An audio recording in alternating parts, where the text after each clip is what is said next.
کہ جس کو ڈرایا جائے تو وہ بھاگ جائے گا. آپ مجھے جتنا ڈراؤ گے، جتنا دباؤ گے، میں اتنا ابھروں گا لیاری کے اندر. میں آپ کو بہت واضح طور پر کہہ رہا ہوں کہ اگر مجھے گولیاں بھی مار دیں گے نا، میری ٹانگیں بھی توڑ دیں گے نا، تو بھی میں لیاری جنرل ہاسپٹل نہیں چھوڑوں گا، کیونکہ میں منتخب ایم پی ہوں. میں وہاں کی کرپشن کی نشاندہی کرتا رہوں گا. 28 کروڑ کس نے کھائے؟ عزیر لال کھا گیا. آئیکونک کمپنی کے نام سے 12 لاکھ روپے کے بیڈ خریدے گئے. یہ کون سا بیڈ لیاری جنرل ہاسپٹل میں لے کر آئے آپ لوگ جو 12 لاکھ روپے کا ہے؟ 66 بیڈ 60 کروڑ 94 لاکھ روپے کے خریدے گئے.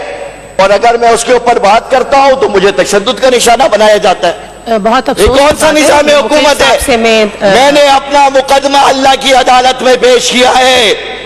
اللہ کی عدالت میں انشاءاللہ یہ قہر بن کر ظالموں پر نازل ہوگا.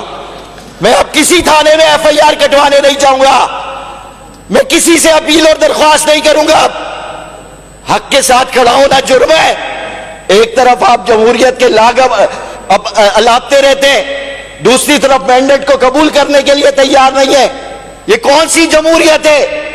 میں پیپلز پارٹی سے بہت ہمدردی رکھتا ہوں، لیکن میں نے یہ محسوس کیا ہے کہ آپ سب کٹ پتلی ہیں.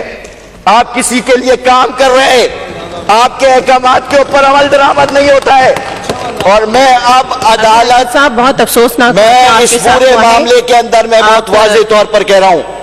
مار پٹ رہی تھی تو اسسٹنٹ کمشنر کھڑا ہوا تھا. جب گر گیا تو آنے کے بعد کہتا ہے کہ آپ کا ٹریٹمنٹ کرواتا ہوں.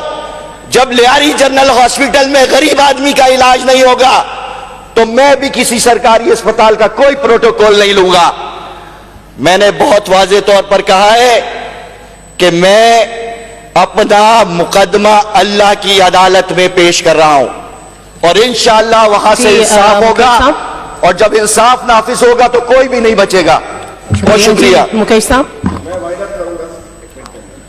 میڈم یہ کوئی بہت نہیں لگا ہوا، میرا ٹائم لے لے، میں وائنڈ اپ کروں گا. اب یہ ایک امپورٹنٹ ایشو ہے، ان کو جواب دینے دیں.